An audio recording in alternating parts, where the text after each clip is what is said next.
This is Caitlin, your host of the NoSleep4Dramas podcast, where we get no sleep and survive on coffee to watch just one more episode at night.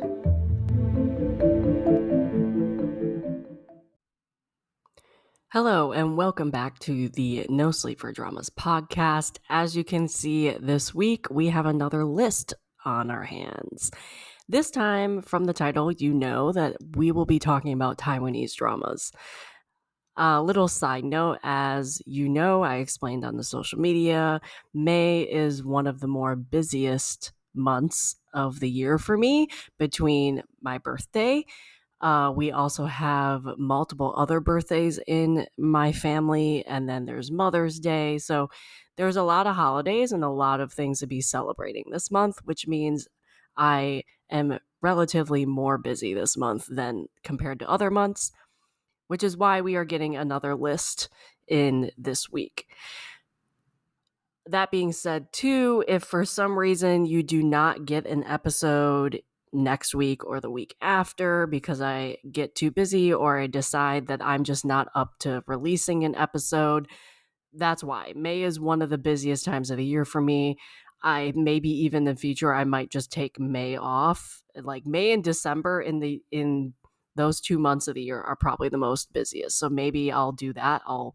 In the future, I'll take the entire month off and then come back. And those will be my 2 breaks of the podcast in the coming years. But I'll let you know what that happens. In terms of this May, I do have things planned, but we're just going to play it by ear. I might not release an episode during a week. I might release all of them that I have planned. I'll just see how we go. But I might in the future just take the entire month off and be okay with that. That being said, though, as you guys know, because I've said this multiple times in all the other episodes that I've released in terms of doing these lists, last year, I took the opportunity to write out my favorite dramas of a certain country of all time. I took on that challenge and I spent all year last year doing it. We have released the favorite Korean dramas, Chinese dramas, and Japanese dramas on the podcast. And now this week will be Taiwanese dramas. I still have a list for Thai dramas as well as boy love dramas or BL dramas. So those lists will eventually become a podcast episode at some point on this podcast. And then I also have some other lists I could make into a podcast as well. Because again, as I said, I've been doing the blog for about 4 years now. I enjoy making lists. So I do have a lot of blog posts that I do have lists for. So I might just take the opportunity to make all the lists in the podcast. We will see. This might be a shorter episode compared to other list episodes because I released this a lot later than other lists. I started releasing the list episodes, I think in July of 2023, maybe June.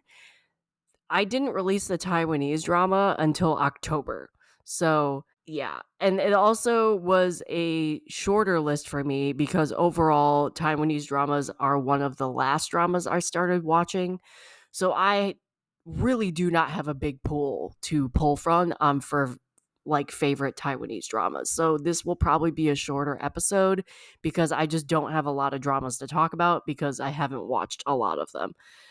If you have some favorites that you want me to check out and review or to talk about, please DM me. Let me know some of your favorite Taiwanese dramas. I will for sure check them out. I have a laundry list of Taiwanese dramas I still need to watch and check out and want to watch. So we will see what happens. If you missed any of my other lists, you can go check all of them out on the blog, or you can listen to the 3 episodes. As I said, Cdramas, Kdramas, and Jdramas are all podcast episodes. You can find the list I'm about to tell you on the Taiwanese dramas on the blog, and they have links to all the other lists that are also on my blog. So if you need something to read, to follow along, you can go to the blog and check those out. Just search favorite in the blog tab, and they should come up. As I said, in terms of like the Japanese dramas, this again, making this list, like, it just, again, makes me realize I need to watch more Taiwanese dramas. I just don't have enough. As I said, I have a ton of Taiwanese dramas on my plan to watch list, and I just don't click play. So the thing with me is, one, I watch a lot of airing Korean dramas. I tend to, those are the most I watch. And doing this blog and podcast, I have learned to, one, not start as many airing Korean dramas. If I really don't think I'll like something, I won't watch it. And two, like, it has spurred me to want to have more variety in my watch list, and not just watch Korean dramas. Because, again, as I've said in other podcast episodes, I really started this blog and podcast to highlight dramas that other people aren't watching, to highlight other options for people, to highlight genres that people might not like and watch. And if they want to dip their toes into those dramas or those genres, you can come to my podcast or my blog and you can find shows that I recommend for those genres. And also, as I said in other podcast episodes, it depends on the country, on what genre I recommend over the other. But I do tend to have the mindset of I will try anything once. I might not promise to stick with it. So if you do want me to watch a drama, I might drop it. It depends on if I like it or not. But I can't help, I've always tried to be objective when it comes to reviews and comes to watching dramas. I try not to be biased. There are a couple dramas that I'm very biased in. I say that in my reviews all the time. Case in point in Stranger, which I talked about in my April watch list and April wrap-up episodes. I have a huge bias for that Korean drama. I've seen it multiple times. Review coming shortly with Daebak if you are interested.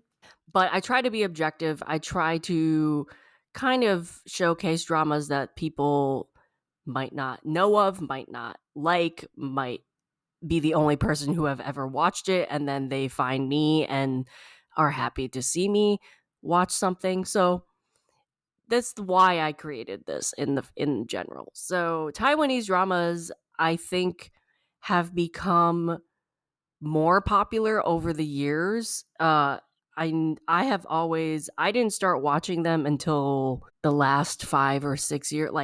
I think that's a little exaggeration. Maybe like within the last 10 years. I didn't watch a lot of Taiwanese dramas. One, it was access thing. Like, I didn't have a lot of access to Taiwanese dramas. And then they started being like, I got a Viki subscription and Netflix started picking them up. And so I got more exposure to Taiwanese dramas, and then I was able to watch more of them. So I think the order of me watching dramas, it was like Korean dramas were first, then Cdramas, then Japanese dramas because they became more readily available, Taiwanese dramas, and then Thai dramas was the last ones I kind of started watching. Again, mostly it was due to access. Korean dramas I found was a lot easier for access on me to find them, especially way back when I was like doing the YouTube videos and watching episodes chopped up on like 5-minute spurs, and then you had to like watch a playlist of 70 videos to watch one episode. You didn't find Chinese dramas that way. You didn't find Taiwanese dramas that way. You didn't find any other drama except for Korean dramas. And then much later, when the streaming services got a hold of them and started making it more accessible internationally, and then of course there was Drama Fever, which helped that too. That got me into the other Asian dramas. So I just have not watched as many Taiwanese dramas as I would have liked. I know there's plenty that I have not seen, especially like classics or favorite ones I have not seen. So yeah, if you are a fan of Taiwanese dramas, I hope you like my list. I hope you like the ones I recommend. I hope you watch some of the ones I recommend because I would love to talk about them with people. Also, if some of your favorites are not on this list, it probably means I haven't watched them. So please let me know some of your favorites. I will definitely check them out. Yeah, so that's pretty much the introduction to what we're going to be listening to today, my favorite Taiwanese dramas of all time list. I wrote this back in October, so there are going to be a couple honorable mentions at the end of the episode of dramas that I've watched after I made this list. I have two specifically, but it's still going to be a shorter episode because, again, I don't watch many Taiwanese dramas. I need to get better at that. So, but there will be a couple honorable mentions of dramas that I have watched since I made this list. And also I might add on a couple that I just didn't put on this list as honorable mentions of ones I would still recommend, but it might not be like my highest rated or something. We'll see how this goes. So, to lay a couple ground rules, as I've mentioned in other list episodes and on other lists on the blog, this list is in no particular order or genre. It's just a list of my favorite dramas from Taiwan. I've had to have completed the drama. I can't name something that I maybe watched 2 episodes and dropped. Obviously, that wouldn't have been my favorite if I dropped the drama. In the blog post, there are no honorable mentions because at that time I wrote this, I didn't have 10 dramas that I liked a lot. I tend to try to keep these lists at about 10 dramas or we'd be here forever. But now I will have some honorable mentions because I'll talk about other ones that I might just didn't make the cut or ones I watched afterwards. So again, if your favorites aren't on this list, probably means I haven't seen them.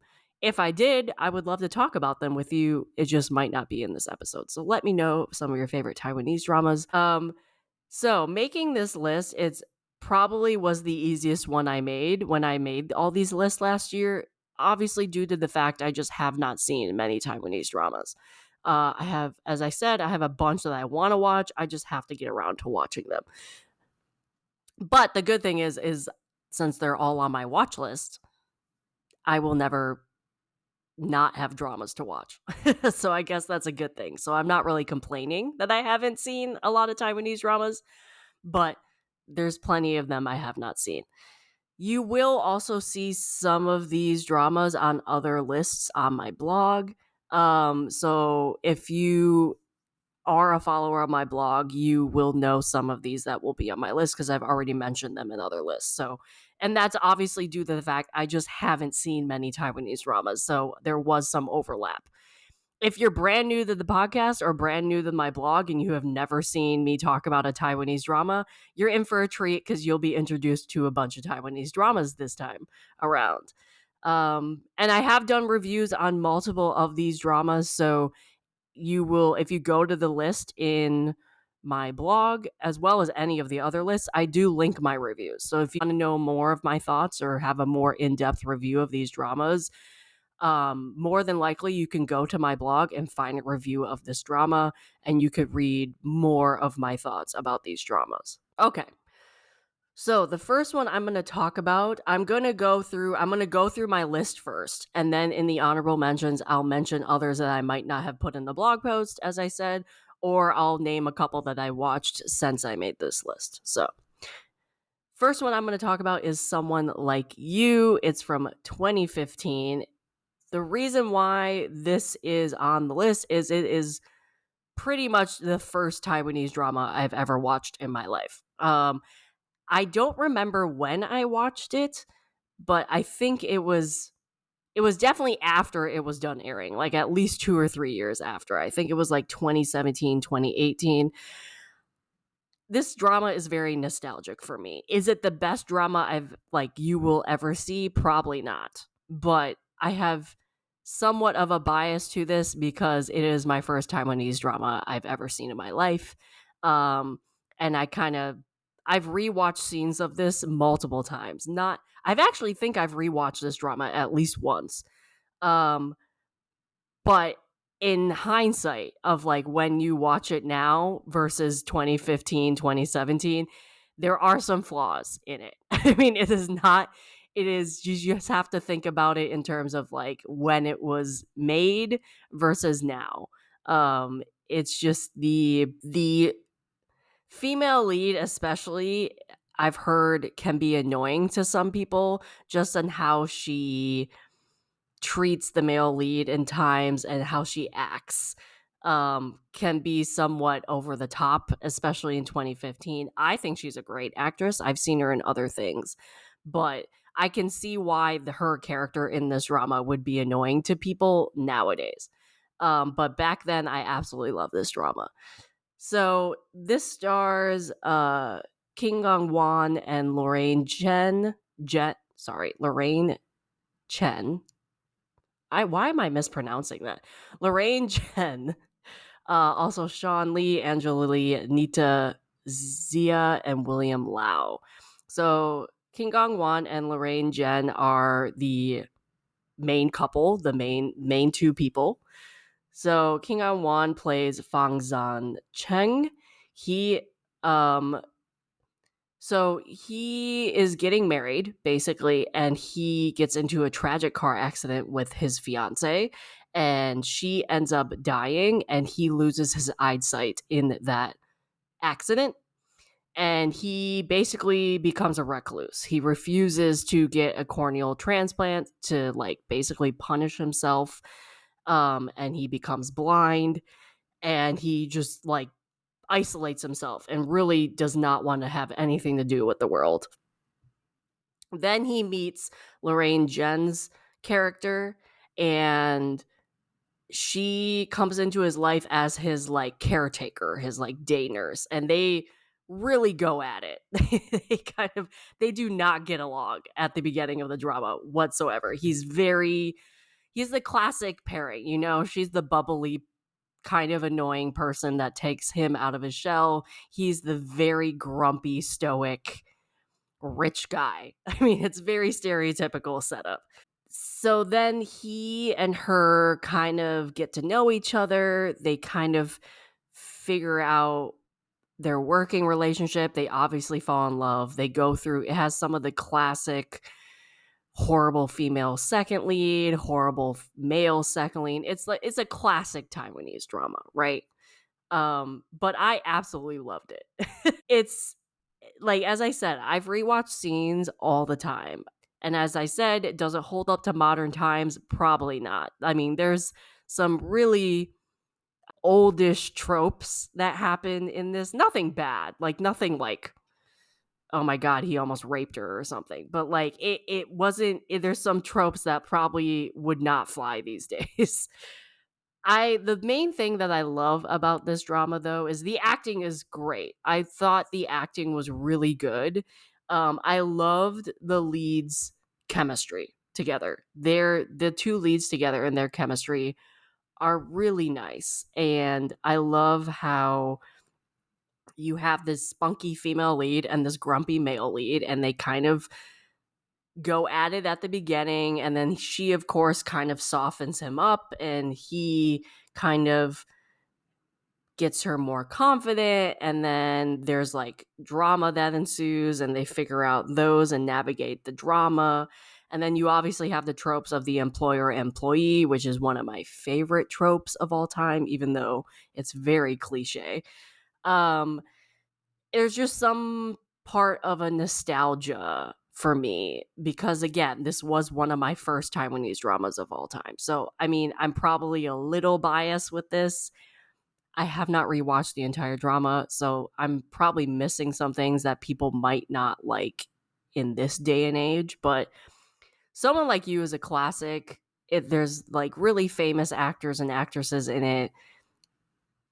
I thought it was very well acted. It's one of those where you kind of have to witness it for yourself. As far as I'm aware, it's on Viki.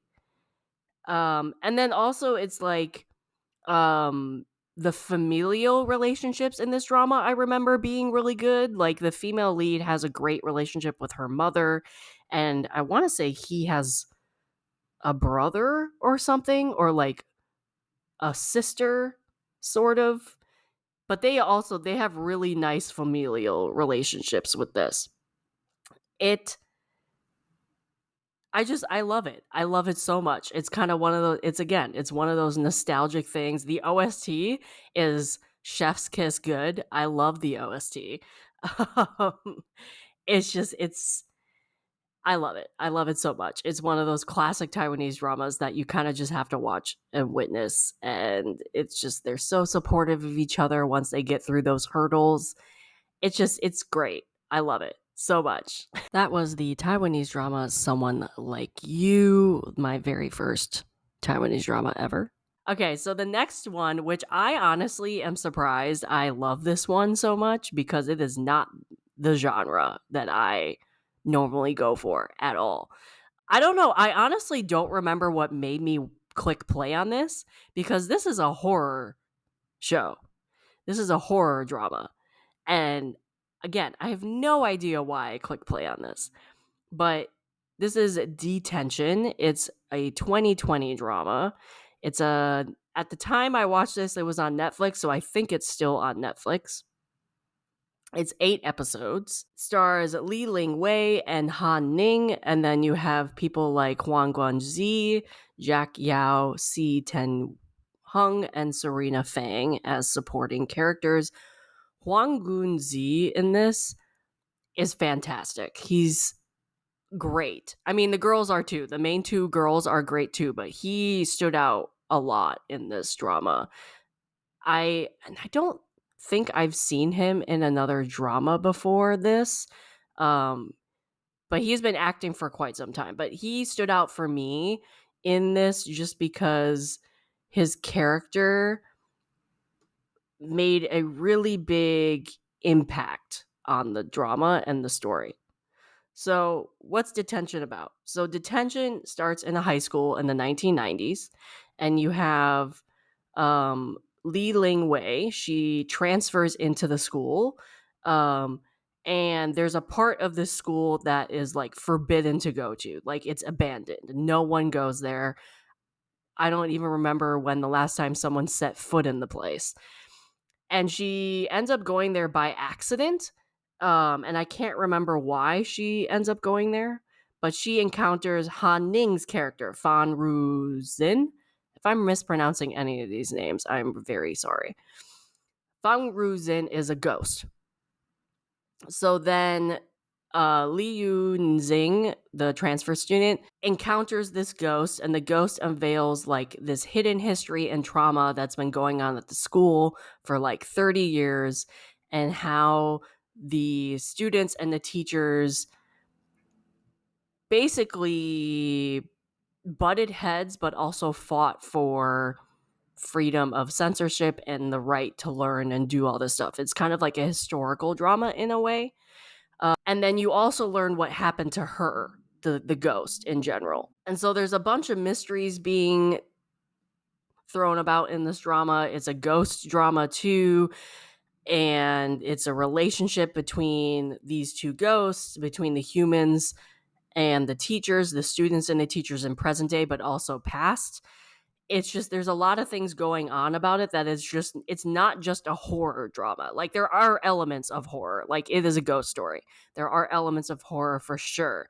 But from the background of what you learn that happened 30 years ago when the ghost died, and what is happening currently in the school, there's a lot more discussed than just it being a ghost story. And I was really grateful for that because it made the drama less scary for me because it wasn't just a horror drama. It was a beautiful drama from terms of like cinematography wise, but also it's a drama that talks about societal issues. That being said, it's like a trigger warning kind of, because it does talk about like abuses of authority, both like with the police and teachers and like government, also sexual assault and suicide. But it also discusses topics like regret or friendship, or the choices that you make can affect your life or other people's lives. So it's definitely like still a horror story, and some parts are quite scary. I'm remembering a certain part where she's walking around the school and encounters a wardrobe in an empty classroom, and there's a ghost encounter in that classroom that was quite, I regretted watching it when it was dark outside. But it's so much more than just the horror story, because what you learn about the students' lives and the teachers and the history of the school, and it just goes beyond of just that horror topic that you think of, and it discusses important issues and just goes beyond what you expect the drama to be. Um, and this is the reason why it's one of my favorite dramas, like Taiwanese dramas, because it became a drama that exceeded my expectations and was just more than just a ghost story or just a horror drama. And I think this was a movie before it was adapted into a drama, or it was made into a movie. I can't remember which one. I think the movie came first and then they made the drama version. But it, like, there's some really, like, the drama talks about real historical issues that happened in Taiwan. It took, like, some of the things that you see in terms of police or the sense of, or the abuse of authority, were things that actually happened in Taiwan's history. So that gave, like it was a time period where, like, books were being banned, or free speech was being, like, restricted by the government. So it to have it take place in a school and have these things happening, and then you find out secrets within the school that were either going against this censorship or free speech being restricted, and then that's what led to certain things that happened with these characters. It was heartbreaking, but also encouraging in a way. It kind of was like, wow, like, this needs to be talked about. I'm so glad this drama was made, because it's relatable, I think, for a lot of other people in certain aspects of the topics they were talking about. And it just was a lot more than just a horror, like a horror story. And I love when dramas do this. It is a little confusing at times because you do have multiple timelines going on. You have the girl who just transferred, and then you have the ghosts storyline. And I think the show overall did a good job on dumbing it down enough where we kind of understand, oh, okay, we're in this timeline versus this timeline. But you do have to pay attention, because sometimes it will mention something and be in a certain timeline, and then all of a sudden switch, and you don't realize it's in the other timeline. Overall, that doesn't happen very often, but I highly recommend Detention. It was definitely one of those where I was expecting a horror thing, and then you got much more than just a horror thing. So if you can get past a little scary moments, I think it's a very important drama for people to watch, just from a historical Taiwanese background, but also just discusses a lot of topics that people need to be aware of, and people need to know are are around, like, our issues that have happened or will happen or are currently happening. There's definitely some things in Detention that are discussed that you are seeing nowadays, even if it, like, the show happened 30 years ago. So it's like a reoccurring topics and societal issues. And I don't think it's an issue specific to Taiwan. It's an issue you find in the United States. It's an issue you find in Europe, whatever. So it's one of those dramas where it leaves an impact. It leaves a really big impact on you. And again, and it is a horror story, so there is some scary stuff, but it left a really big impact on me, and I remember thinking about it a lot. So I think it's still on Netflix as far as I'm aware. Highly recommend it. It's one of my favorite Taiwanese dramas. That was the Taiwanese drama Detention, which you can watch on Netflix. Okay, so to switch gears hard, like, it's just complete different genre, everything. The next drama I'm going to talk about is Before We Get Married. This is a 2019 drama, and the reason I love this drama is because it is messy. It has cheating, it has obsessive leads, it has like possessive second male leads, possessive, like it's a messy, cheating, drama filled drama. And I loved every second of it. I think it's on Viki, and it might be on Tencent or WeTV as well. It stars Puffco, Jasper Liu, Steven Sun, Phoebe Yuan, Nita Zia in this one again, and Chen Mao. The two leads are Puffco and Jasper Liu, and then the second male lead, female lead, I think are, if I remember correctly, it's Steven Sun and Phoebe Yan. It might be Mita Zia too, but I can't remember. I watched this a while ago. I just remember it being really messy. And that's the good part of it. It's like, it's not just like the second people being messy. It's like the leads being messy. So you have Puffco and Jasper Lee. Puff plays Wei Wei and Jasper Lee plays K1. So Wei Wei is about to marry her fiance, and K1's girlfriend is hoping to tie the knot with him. So they're in like separate relationships, right? The problem is they start, Wei Wei and K1 or Puffco or Jasper Liu start developing feelings for each other. And despite their attempts to keep it platonic, obviously that doesn't happen. So they now have to navigate, do we cut off our relationships to be each other? Are we cheating? Like, are they going to resist the temptation? It is a messy, messy romance drama, and I loved every second of it. It is a drama-filled, just everybody is just so, there's so much drama all the time.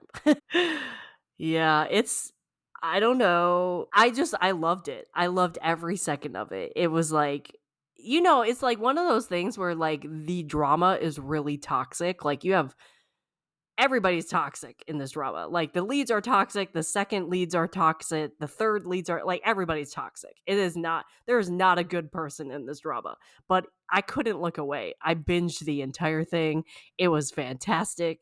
It's just, everybody is toxic. You, like the female lead, I remember Puff being so wishy-washy with her character because she's the one that is engaged. She like would go back and forth in terms of like, oh, like, do I like my fiance anymore? I have Jasper Liu now, blah blah blah blah blah. Like it's like I remember being annoyed with her a little bit just because she couldn't make a decision. And then you have the Jasper Liu who's like aggressively chasing her. Like he does not care.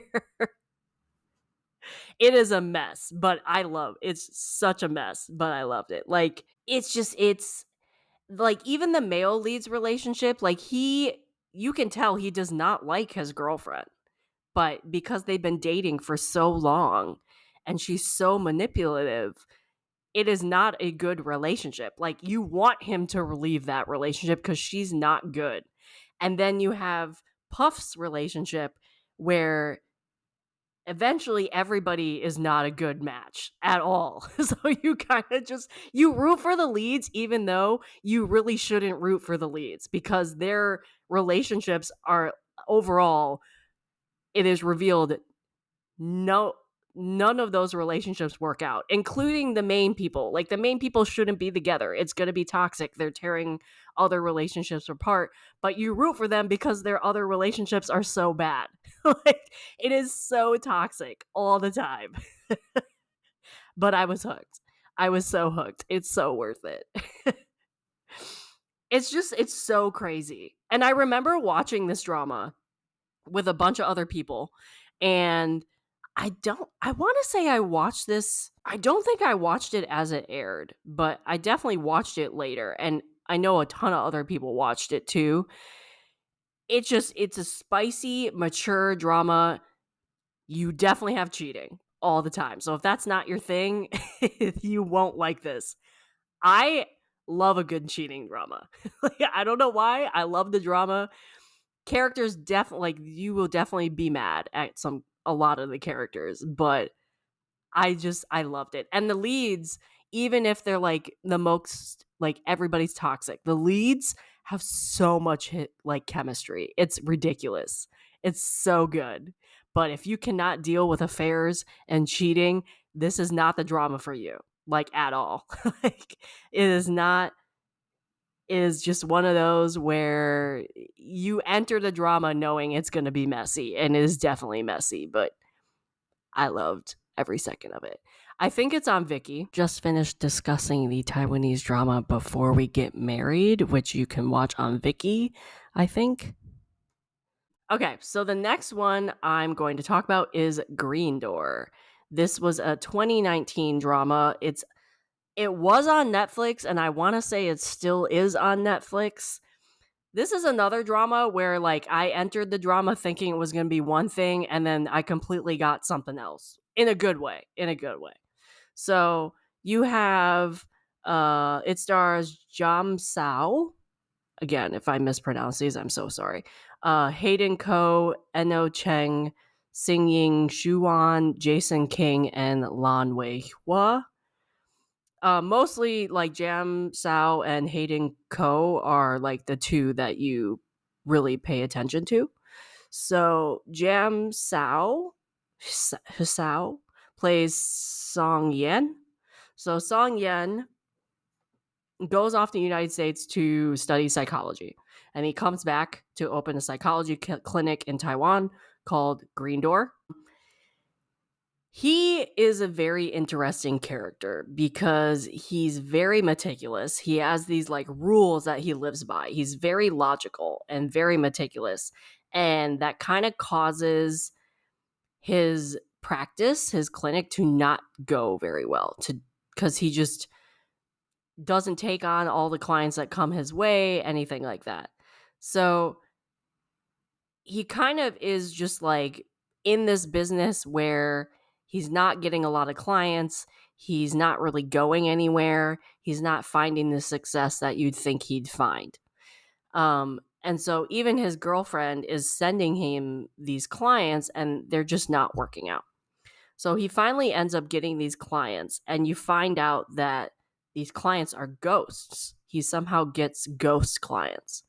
And so you go through the memories and the mystery of these ghosts, who have come to the clinic to figure out things and to remember things from their lives. So he attempts to help them, but as well as being, like, having to deal with his own life and his own trauma that he has experienced.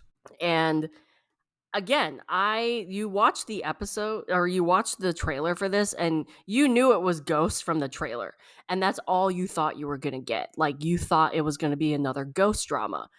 This drama blew me away. Like, it's 6 episodes, and I watched it, and I remember finishing it, and I sat there, and I'm like, oh my God, like, what did I just watch? Because the twists and turns this drama takes is amazing. It's so good. It's so unpredictable. Like, you don't even know. And I'm not going to reveal anything. There's no spoilers because that would spoil the entire thing. But at the end, I was like, what the heck did I just watch? Like, how did this drama, like, how did I not predict any of this going on? And how did this story come about? What just happened? And it had so much depth to it than just a ghost drama, just like In Detention. Beautiful music and cinematography. Like, cinematography was amazing. And again, as I said, it was very unpredictable. Like, I could not guess the ending to save my life. And I still remember I got to the ending, and I just, like, I thought about this drama for days after I finished it. I didn't even know what, like, I had to process what I had just watched. I didn't even know how I felt about this drama, or like I didn't even process my thoughts until days later. it was it was it was amazing. I just remember, what the heck did I just watch? This was amazing. I need a season 2. So if you, and this isn't as scary as Detention, but because it's ghosts, there are a couple scarier scenes, but overall it's not that scary. And that's why, one of the reasons why it blew my mind, because it's so much more than just the ghosts, especially with his character. Like his character himself, there's a lot of revelations with his character that I was just like, oh my god. So that was Green Door. Just highly recommend. I actually kind of want to rewatch it now because I just keep thinking about it. Okay, so the next drama I'm going to mention is Ghost Bride. This is also a Netflix drama.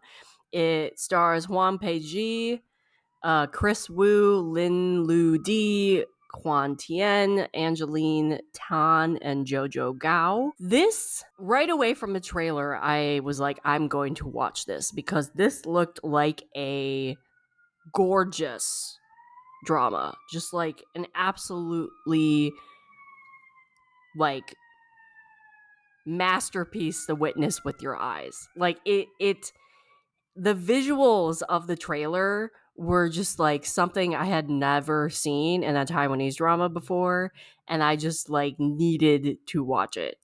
So if you have not heard of this, it's set in 1890. It's a young woman is forced to marry a dead man, which is why she's the ghost bride. Uh, and if she does this, her family's financial debt will be forgiven. She obviously doesn't want to marry a dead man because obviously in those times, once you get married, you can't get divorced. So like she essentially will be single for the rest of her life, potentially also killed to like live with this guy for the rest of her days, you know? So, because that was a concept too, is like if you married a dead guy, you potentially would probably be killed and buried with him. So, obviously, she didn't want that to happen.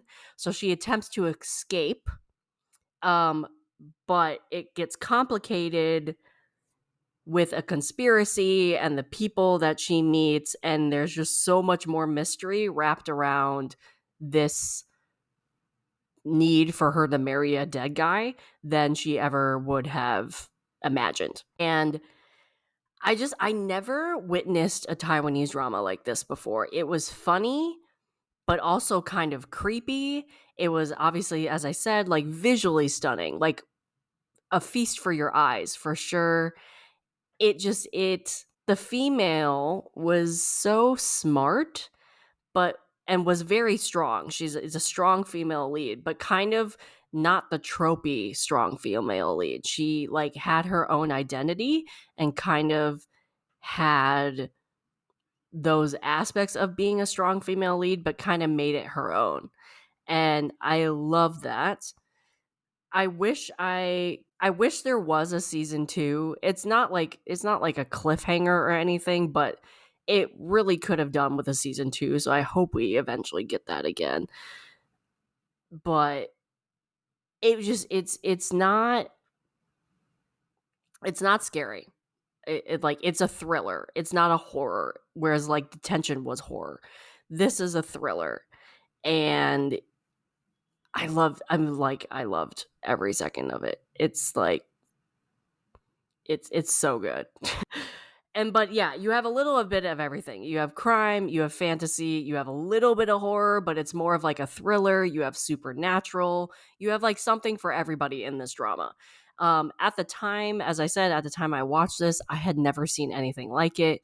It's just the lore and the story, because I think this is based off a book or a story. I can't remember which one. Yeah, a novel. Based off a novel. So like the story was just so rich, and it was exciting to watch because you got introduced to these characters that you wanted to know more about, and then they had just great chemistry together. and then the sets and the costumes and the cinematography just added to the feast for your eyes that you get for this drama. And it's just so good. And I think it's only 6 episodes, I want to say. Yeah, 6 episodes. It was just something, it blew me away just because it's something I had never witnessed. And I watched this in 2020. Like, it was just, I binged it. It was really good. And there's just such good chemistry between the cast.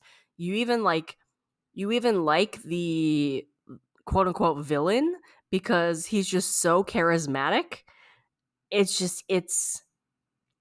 I love it. I absolutely love it. I can't recommend it enough. It's just, again, it is kind of terrifying at times, but then not. And like, you kind of have a bunch of supernatural stuff because the story is like, she kind of goes into the ghost world but kind of doesn't. So you have all these people coming in. It's so good. And you have all these characters that you kind of become attached to, but you also, I actually found myself falling for the villain a little bit, which says a lot about his character. He's very charismatic. But again, I love the female. The female lead is just so good. And she's the highlight for this drama for me. Like, people love the male leads and the second male lead, the villain, but she's just so good in this. The female lead is just so good. And it's fun. It's fun. It's so unique and it's fun in a story where, like, clearly the woman is does not have the upper hand in this drama because of the time period. And she's dealt a really horrible hand in terms of having to marry a dead guy. But it's still fun to see her reject this and to kind of figure out what she's going to do next and figure out these mysteries. And it was so unique and so good. And oh my God, I love it so much. Okay, so next one, because I don't have any, I'm going to just keep going on a rant about Ghost Bride. Next one is The Victims Game. I am dying for a season 2 of this drama. You guys have heard me talk about this drama before on the Drama Trio. It's an amazing crime drama. Just, it's so good. And again, it's one of those things where it's more than just a crime drama. It's talks about so many other issues like Asperger's and autistic spectrum and suicide and depression, and does it so well. Like, talks about specifically autism and Asperger's so well. Like, I was worried when I watched this drama thinking it would be like the cliche show them in the bad light. Showcases it so well. So well.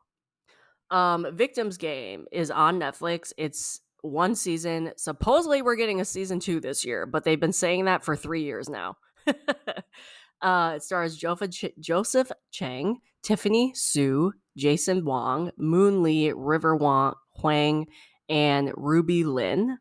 So Joseph Chang plays Fan Yi Ren. He discovers his estranged daughter is linked to a series of mysterious murders, and he's a forensics detective with, like, on the autism spectrum. He has Asperger's potentially. And basically he tries to solve this case, but also figure out what his daughter has to do with it. And then we have Tiffany Su. She's a reporter that comes in, and they kind of start investigating this together. And I've said this in other dramas like Stranger, for example. I'm a sucker for this type of relationship where you have a quieter, more calculating, more reserved character like Joseph Chang. And then you have Tiffany Su's character, who's a little more outgoing, a little more, like, brings more humanity into this Joseph Chang's character, but also into the drama. And then they kind of learn off of each other and their perspectives. I'm a sucker for this relationship. Like, give me a reserved, hard to understand character paired with a boisterous, loud, more human character, and I will eat it up every time. So I think one of the reasons why I love this drama is because, again, this is another drama that talks about societal issues, has a lot more depth than just a crime drama. The OSTs are impactful and really beautiful. It definitely has a lot more depth than I thought it was. I will, trigger warning though, it's a crime drama. You see stuff. Like, you see dead bodies, you see skeletons, you see weapons, you see stuff. So it's a little more, especially with autopsies. You have some autopsy scenes or crime scenes that are a little more detailed than what you might see in a Korean drama that like blur out some things. This one definitely doesn't. So it's a little more hard to watch just because you are seeing dead bodies and like what is done to the dead bodies. What I also loved about this show though is at the end of every episode, for the most part, it does like a little behind the scenes thing of that episode. So you watch the episode, it doesn't spoil anything, and then it does like a 1 to 2 minute clip of like how they filmed a certain scene or somebody being interviewed on how they portrayed their character in a certain scene. Or how they went about discussing or showing a like a not a controversial topic, but like a hard to talk about topic. For instance, autism, for example. And I liked that detail because it gave a, I mean, for lack of a better term, it gave a behind the scenes look into the director and the production's thought process of how they set up a scene or how a character went about acting a scene out. Like, I remember distinctly there's a crime scene that takes place in a bathroom and the body is heavily decomposed, and the background scene or the behind the scenes scene was like how they built this body to look that way, and it looked very realistic. So it was a fascinating look into how the production, like the thought process of how to showcase this drama and how to showcase these crimes in a tasteful way where it wasn't just like gruesome crimes all the time. This drama also makes you think. Like another drama where I was thinking long after I completed it about the drama. I cried a lot in this drama because there's a lot of heartbreaking scenes with it.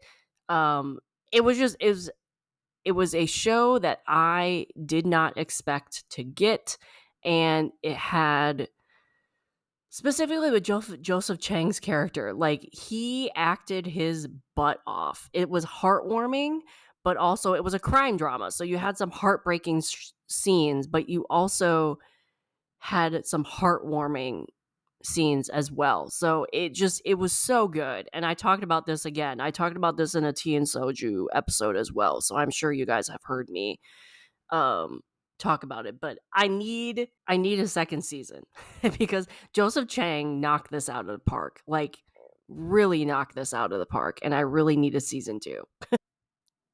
That was the Taiwanese crime drama The Victim's Game, which you can watch on Netflix. Okay. So, next one I'm going to talk about is Rainless Love in a Godless Land. This is a 2021 drama. I watched it on iQIYI. I want to say you can watch it on Prime as well. This stars Joanne Tseng, Fu Mengbo, Joe Cheng, Ko Chia Yen, Yan Yu Lin, and Samantha Ko, along with other people. I would say the main 4 people are Joanne Tseng, Fu Menbo, Joe Cheng, and Ko Chia Yen. Oh, and then maybe Yan Yu Lin as well. So you have 5 main people, really. This one, the concept for this drama was so unique that I had to click play. Like, I remember I was watching this as it aired, and it was just so unique. Like, I saw the synopsis, and I'm like, wow, I have never seen a drama like this ever. So this is a drama. The main 2 people, the main couple, are Joanne Tseng and Fu Mengbao. And so it's about gods, basically. So you have in historical times of Taiwan, all these gods used to be on Earth, and one day they decided that they're going to leave Earth. They're going to abandon human society for various reasons, but one of the reasons is like they don't believe in us anymore. And basically they are trying to leave before like doomsday. So like they know this day is coming and they want to leave before that day. And so they have all these plans in place or whatever, and then Joanne Sang's character unexpectedly um puts a dent in that plan. The plan does not go the way it is supposed to go. So like the main message of this drama was environmental issues, which I was so surprised by.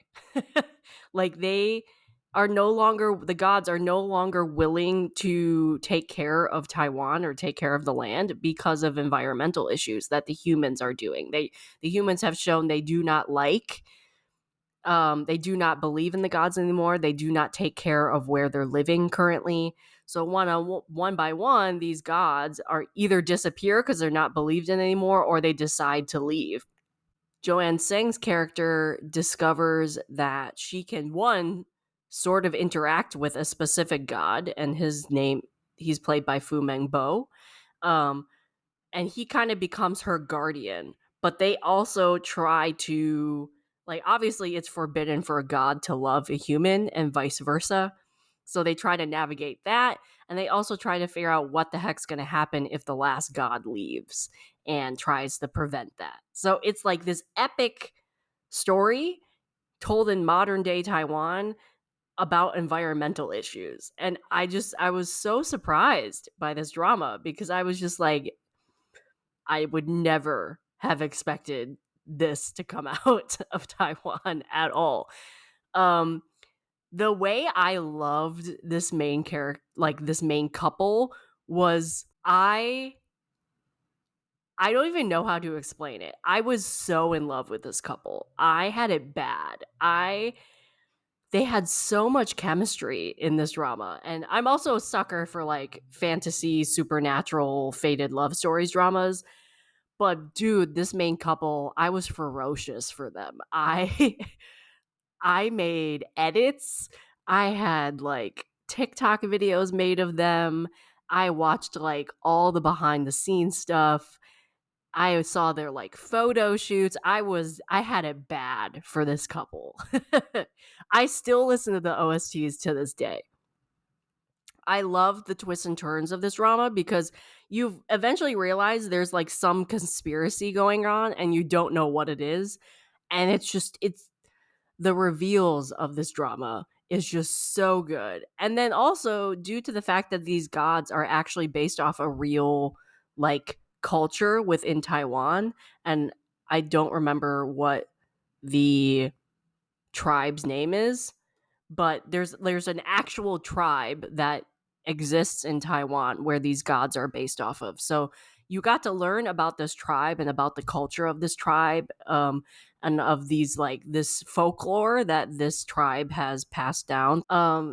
So I loved learning about that. I loved learning about the folklore and the culture that this drama is based off of. Again, being an environmental issue, like environmental drama, it has a lot of messages that is being said through the drama. I love seeing all of that. I understand that there's like a huge, like it's on iQIYI, so not a lot of people watch this drama. I understand that. If you have access to iQIYI, please watch this drama. It's so good. So many people need to watch this drama. I wish more people watch this drama. It was just so good, and it was so unique. It's like one of those where like it's about gods. Like I had never, especially in Taiwan, like in Tdrama land, like you never have dramas about gods. So it was so unique and so good, and I cannot recommend this drama enough. Especially with like the twists and turns. It's just there's some things where you just did not predict at all, and all of a sudden they're like, "Oh my god." Here's something's revealed. So good. It's so good. So good. That was the Taiwanese drama Rainless Love in a Godless Land, which I watched on iQIYI. Okay, so the next one I'm going to talk about is Danger Zone, season 1 and season 2. It's a crime drama.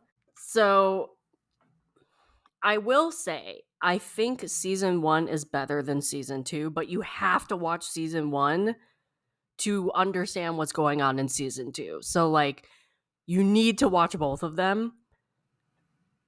You can't just watch season 2 or, like, you would not know what's going on. So, I will say that right now. It also is like very dark and very gruesome. So if like this is a crime drama where you have to be able to stomach violence and stomach seeing things, because it is not a drama where they hide stuff. Like, you will see dead bodies, you will see wounds, you will see weapons, you will see killings. It is a gruesome crime drama. One of my favorites, but it's gruesome. So this stars Vic Chow, Christopher Lee, Barant Zhu, Teresa Daly, Ma Ning Sin, Bell Sin. I know I mispronounced all those. Basically, the leads, though, are Vic Chow, Christopher Lee, Barant Zhu, and then the rest are like supporting cast. But basically, it's 3. Kind of have like a bromance going on in a way. So this is about a serial murder case. And it's kind of like kind of a cold case, but not really. So you have like something that happens, and then it's an unsolved case, and then it reoccurs later. And so they have to investigate both stories. So this cold case forces these police and also criminals to work hand in hand and figure it out. And they have to dive into these murder cases, and they have to team up and have to figure out what's going on. And then season 2, this whole investigation triggers another crime that happened in modern day. And so in season 2, they have to investigate that new crime and then deal with the aftermath of what happened in season 1. And season 2 brings in new players such as Sang Jinghua, which you might know from the drama from 2023, Oh No, Here Comes Trouble. He was in season 2. You also, Sandrine Pina, you might recognize. She was in season 2 as well. So there's some new cast members in season 2 that aren't in season 1. What did I like? So I mainly watched this because of Vic Chow. I love Vic Chow. Like, he's one of my favorite Taiwanese actors. And so I knew I was going to watch this when he signed on. And I want to say before Danger Zone, he hadn't been in a Taiwanese drama in like years. It had been years since he had done a Taiwanese drama. And I can't remember what he had done. He'd done a lot of Chinese dramas. So I was very excited to see him back in Taiwanese drama land. And he did not disappoint with Danger Zone. He's great in Danger Zone. So he plays the criminal. He's an inmate that has to team up with the cops to figure out these murder cases. And then you have Barant Zhu, who is... So you have 2 cops. You have Barant Zhu. He's like the younger cop, like kind of the more fearless, I'm going to run into danger cop. He's really new actor. I loved him. Danger Zone was my first exposure to him. He's phenomenal at acting. I loved him in this drama. And then you have Christopher Lee, who is the more veteran cop. He plays the veteran cop. Again, I think this is my first exposure of him, but he's been acting for quite some time. So you have the veteran cop, and you have the more danger young cop who runs into danger teaming up with the Vic Chow criminal guy to figure out these serial murders, really. So in my opinion, this was a 2021 drama. Both seasons, I think, aired in 2021. And in my opinion, between like Detention and Victim's Game and Danger Zone, you had a bunch like Taiwan like really has stepped up their game when it came to crime dramas, in my opinion, in the last few years. And Danger Zone is like another example of that, between Victim's Game and Detention. And it just, I, for some reason, have noticed that there's been an uptick in the, I wouldn't say quality, but like it just seems to be better, like better produced, better written. I guess quality would be the right word. Yeah, just in the last couple years, the crime dramas coming out of Taiwan have been fantastic, and I can't praise them enough. It's so good.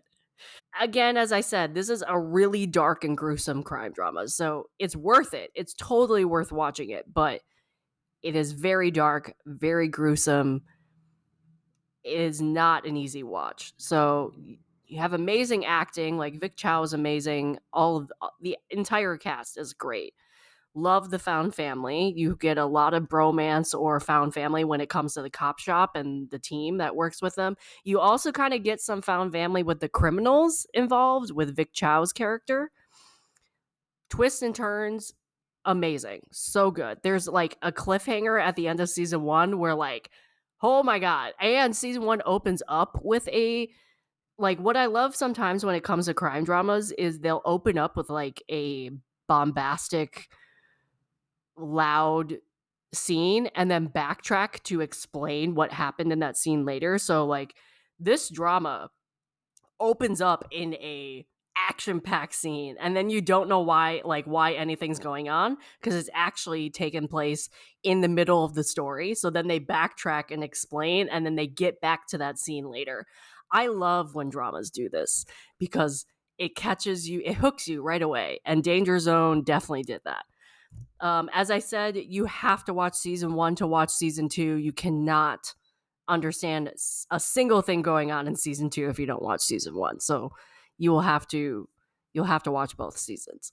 I do have reviews of both of these on the blog in case you want to know. Just finished discussing Danger Zone season 1 and season 2, which I watched on IGE.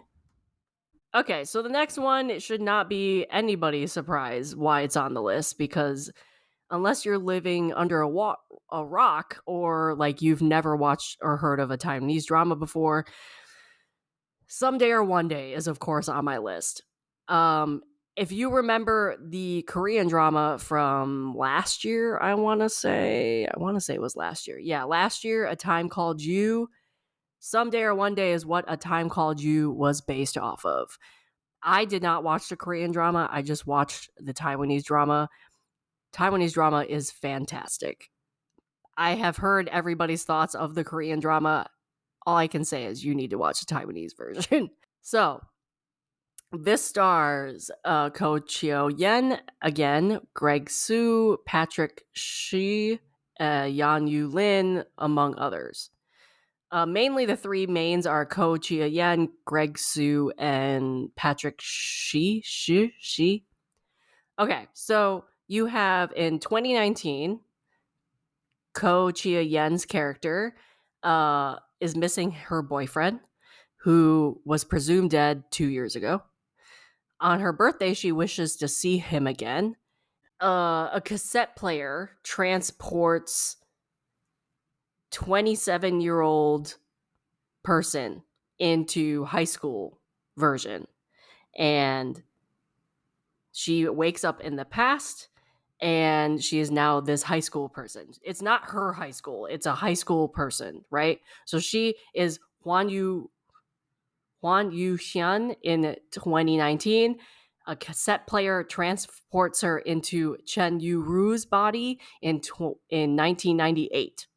So she's living as this person in 1998 and comes across a boy who looks exactly like her dead boyfriend, her presumed dead boyfriend. So now she has to navigate the past, living this girl's life, trying to prevent what you'd think a death would be. And you kind of learn about her life and changing this girl's life, and then also the background of her own boyfriend's death or life. And so it's a mix of like changing the past and trying to get to the future that you are hoping for, but also supporting and changing these real people's lives that she just got transported into. And I'm really trying not to reveal anything because there's a lot of spoiler heavy stuff that if I reveal something, that would not be good.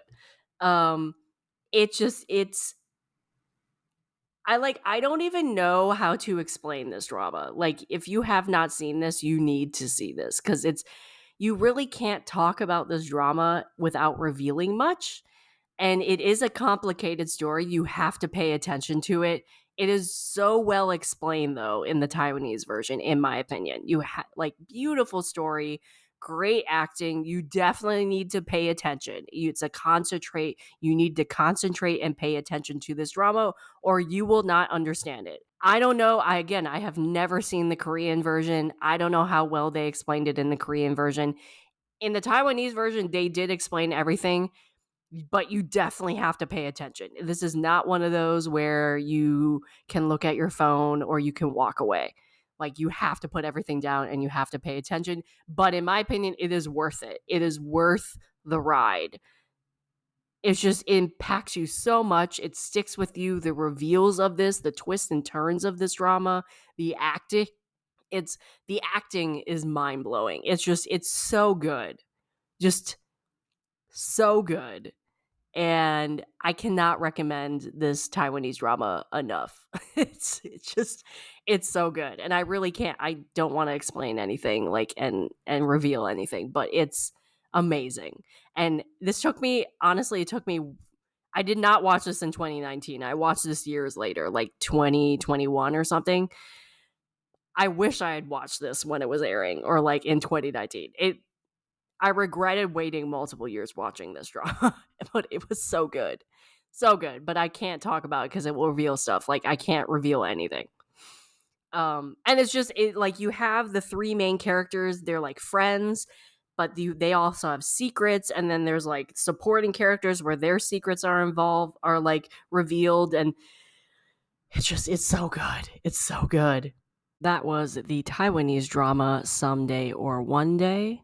Okay, so the last drama I'm going to talk about on the list before I go to the honorable mentions is Oh No, Here Comes Trouble. This I watched. It's a 2023 drama. I watched it in 2023. I don't think I watched it when it aired. I watched it later in 2023. It's on iQIYI, and I think that's the only place you can watch it, as far as I'm aware.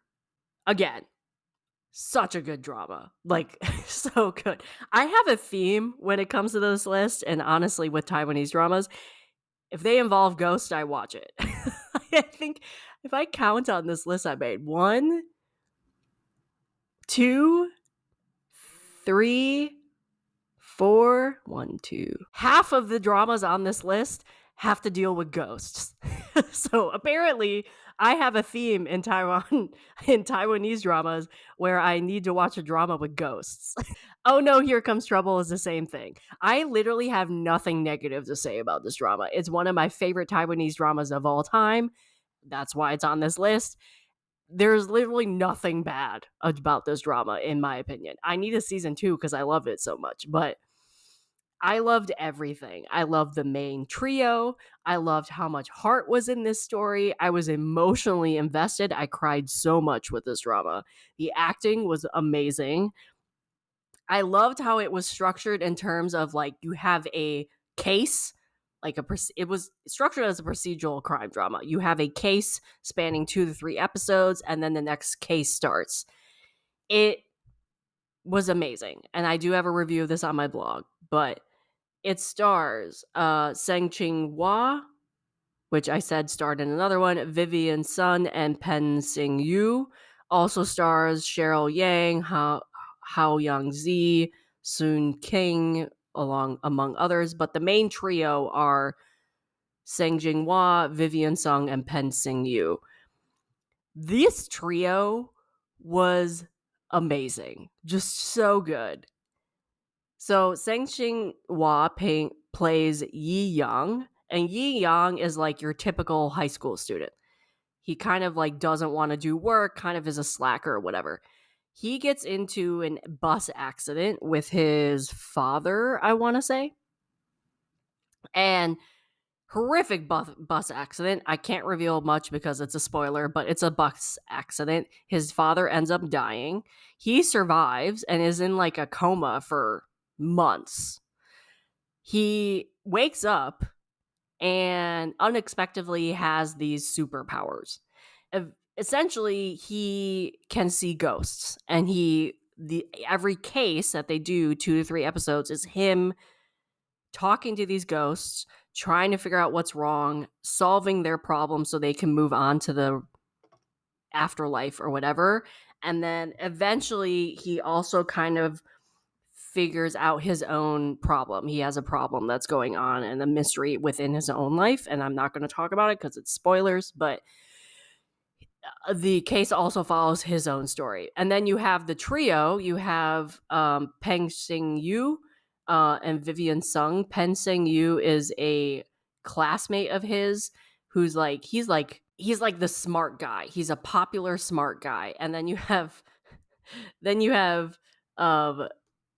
Sang Jing Wa's character who's like the slacker. And then you have Vivian Sung, who's a cop, I want to say. And so he wakes up from this coma, and Peng Sing Yu's like, you are weird. Like, something's going on. Like, what is going on with you? And they develop this relationship where they eventually figure out that he sees ghosts, and they try to solve these cases. And this trio just works together. What I love about this drama is like it has some heartbreaking scenes. Like between Sang Jing Wa's character's story and his what he's had to live through in this drama is absolutely heartbreaking. And it made me cry so much. But then you have the heartbreaking stories of the ghosts. Also, there's a lot of comedy in this. Like Sang Jing Wa's character has some glorious comedic scenes, along with Peng Sing Yu's character and Vivian Song's character. But like their trio, the comedic scenes within their trio is so good. It made me laugh, also made me cry, but it's so good.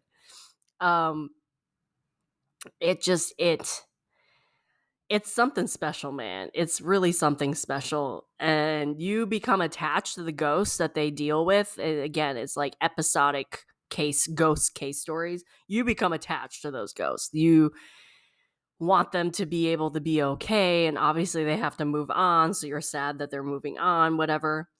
The other thing I think this drama does well and highlights really well is along with his ability to Yin Young's ability to talk to ghosts. His power also essentially is attached to calligraphy. And I thought this was a really unique touch for the drama because I've never seen a drama centered around calligraphy at all. Like, I found it really interesting that his power had to do with calligraphy, and it was a central part within his own background, his own family story, but also within his power. So the special effects for this drama just went along with the calligraphy and the ghost stories so well, and it highlighted calligraphy, which was great and unique touch. And I just found that really interesting to see because again, I'd never seen a drama where calligraphy was like attached to this. I will say there are some scary moments because it is ghosts again, but nothing is wrong with this drama. Like, I highly, highly recommend this drama. That was Oh No, Here Comes Trouble. I watched this Taiwanese drama on iQIYI. Okay, so we have a couple honorable mentions. Again, I wrote this story or this blog post in October of 2023. So obviously I have watched dramas since then.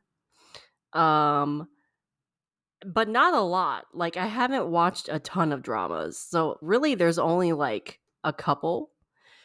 So I'm going to go over some dramas that I'll honorably mention in my on my drama list. I keep a list of dramas that I love and I would watch over and over again.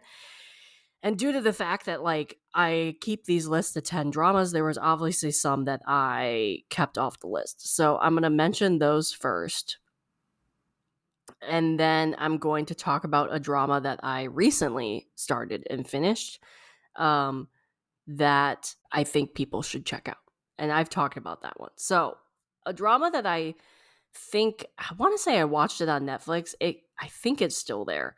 It's called, I'm going to butcher this, but it's called Futmals.com. It's a 2020 drama. It's a crime drama. It stars Brian Chang, Eugenie Liu, Bruce He, Ivy Shao, Phoebe Lin, Huang Yi.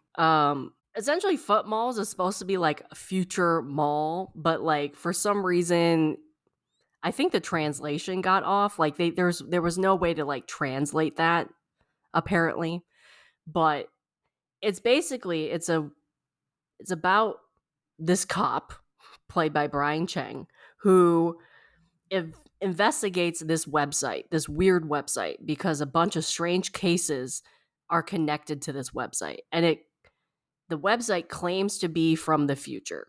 So customers can go into this website and buy anything, like buy future fame, future beauty, future love, future money, whatever.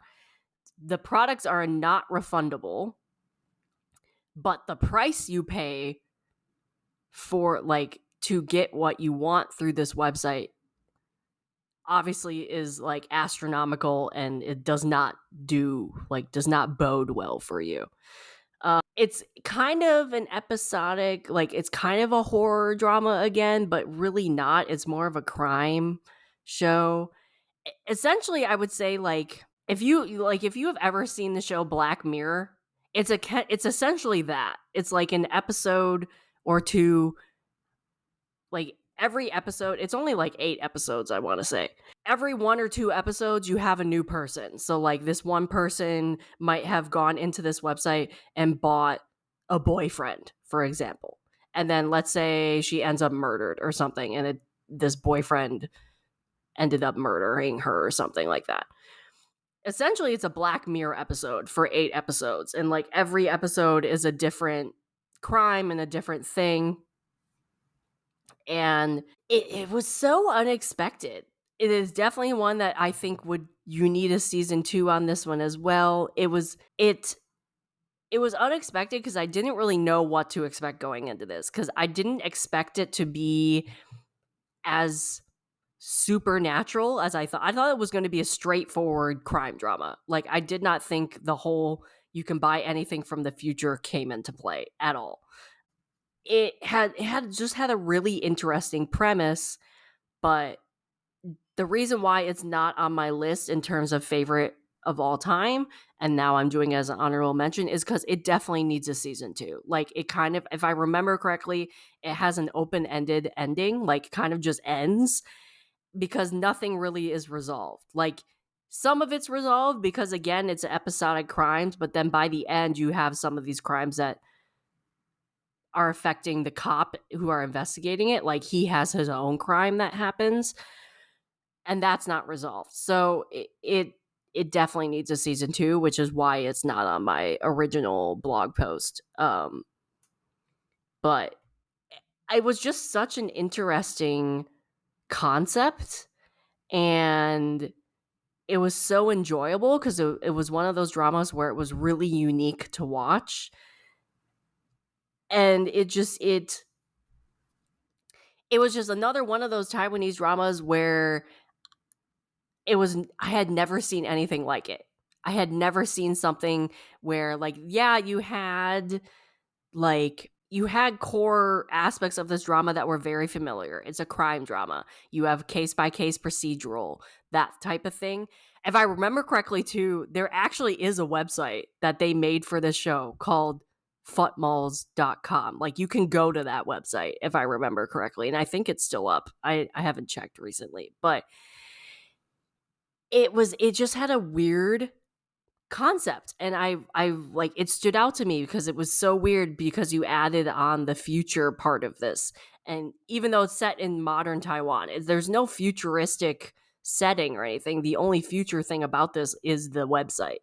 So I think the main reason why it's not on the list in the first place was because it needs a season 2, like really needs a season 2. But it's intriguing, it's different, it's a different show to check out. It's something I had never seen before and haven't seen since. But it definitely needs a season 2 for sure. That was the Taiwanese drama futmalls.com, which I watched on Netflix. Another drama that I want to mention that was not on the original list was Triad Princess. Again, this was not on the original list because it needs a season 2 as well. A bunch of these Netflix Taiwanese dramas need season 2s. Whether they kind of just dropped out of nowhere and like it's definitely cliffhanger, or you like it so much and you need a season 2. So this next one definitely also needs a season 2. 6 episodes. It's on Netflix. It came out in 2019. It's called Triad Princess. This stars Eugenie Liu and Jasper Liu. Also stars Sing Hom, Chang Sai Sing, Sao Yu Ning, and Tian Sin. This, basically, what this is the main two characters are Eugenie Liu and Jasper Liu. Eugenie Liu plays a daughter of a triad boss. So her father is a triad boss. She's heavily guarded all the time, can't go anywhere alone, like heavily regimented because her father is this mafia triad boss guy. So she really would love to be independent. She runs away from home and becomes a bodyguard for a famous actor. And like no one knows her background. No one knows she's this daughter of this triad boss. So she now has to navigate being this guy's bodyguard. And this guy, Jasper Liu, is the celebrity. It's comical. It's really comical on like what they do with this. But again, it needs a season 2. It definitely needs a season 2. They're adorable together. Like the Jasper Liu and Eugenie Liu, they fall in love. Pure comedy. It's a rom-com. It's a straight up rom-com. And I know that's not what I normally watch, but I loved it. I was very entertained. But it definitely needs a season 2, which is why it's not on this list at all. But it's supposedly, again, along with Victim's Game, supposedly season 2 is being released this year. Again, they've been saying that forever. I also love the fact that it's a female bodyguard and not a male bodyguard. So, like, that trope is kind of turned on its head. It's very cute. And very comedic. Like, it's you'd be surprised if you guys watch this and you're like, wow, Caitlin watched this and liked it. It's very comedic. You have Jasper Liu in onesies. It's so good. It's really cute. So yeah, it definitely needs a season 2 though, which is the reason why it was not on the original list. Just finished discussing the Taiwanese drama Triad Princess, also on Netflix. Okay, so any other ones I want to name before I name one that I watched or just finished watching? No. Okay, I'm good. There's a couple others that I watch, older dramas that I watch that like are nostalgic for me, but are they the best dramas ever? Not so much. So if you want to know those, you can DM me and I can definitely message you. The last one I recently started and finished. I literally like watched the first season last month. So I'm not going to talk about this too much because you guys have heard me talk about it so often. But I need to highlight this in my favorite dramas of all time because it definitely is going to be my favorite drama of all time. And that is the Taiwanese drama Light the Night. I only watched season 1. I need to watch season 2 and season 3. You guys have heard me talk about this drama so much, but I will say it again. It is 3 seasons. It's on Netflix. It was split into 3 seasons. I don't know why it was split in 3 seasons. Every season has 8 episodes. I've only seen season 1. It stars Ruby Lin, Tony Yang, Cheryl Yang, I'm not going to be able to pronounce this really well. Rydian Vaughn, Derek Chang, Puff Ko, among others. It's an ensemble cast. It is basically about two women who team up together and open a nightclub in Taipei, 1980s Taipei. And this nightclub is very popular with the Japanese who live in Taipei at the time. And it's about these women who work in this nightclub, both the owners as well as the employees, how they navigate life and friendship and heartbreak. As I said in multiple other podcast episodes, I did not expect this to be a crime drama, but it's a crime drama. It blew me away that it's a crime drama because it was just so good. The first season ends with so the entire first season you know someone died, but you don't by the end of the first episode you know someone died. You don't know who until the end of the season. The chemistry between Ruby Lin and Tony Yang. Tony Yang is the cop investigating the death, and Ruby Lin is one of the nightclub owners. Their chemistry is so good, and I hope they get together by the end of this drama. I'm going to be very sad if they don't, because they would kill it in a romance drama. As I said multiple times in podcast episodes, anybody who is anybody in Taiwanese drama land is in this drama, both in the first, second, and third season. So I'm sure I'm going to see more people pop up. I cannot recommend this enough. I don't want to spoil anything. I know I've talked about this a ton on other dramas, other podcast episodes, so I'm not going to talk about it much, but really, really good. I'm really sad it took me this long to watch it. So many people have told me to watch it. So I'm really excited to watch season 2 and season 3. But I already know by season 1, the end of season 1, that this is one of my favorite dramas of all time. So if that says anything, you guys should go and watch this. Last but not least, that was season 1 of Light the Night. I still have to watch season 2 and 3, but I watched that on Netflix, where you'll find all 3 seasons. But that is it. That is all the dramas I had on my list, or in a couple that I wanted to mention as honorable mentions. This is actually a lot longer episode than I thought it would be, honestly, because the list is actually quite short, and with the amount of Taiwanese dramas I've seen in my lifetime as it is, it's actually quite short compared to others. But there you go. There is the list of my favorite Taiwanese dramas of all time.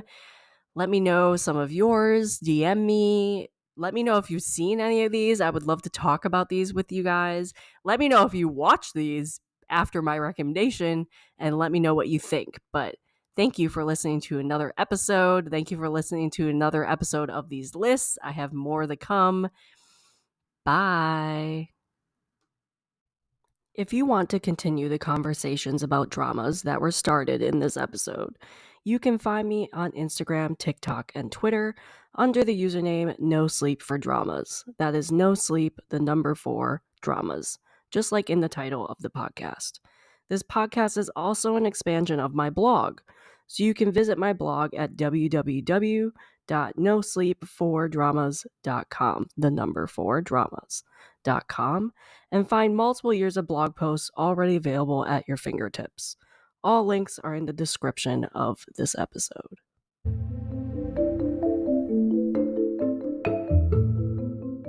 This has been an episode of the NoSleep4Dramas podcast, and I am your host, Caitlin. I will see you here next time, and I hope you get no sleep chasing the next episode just like me.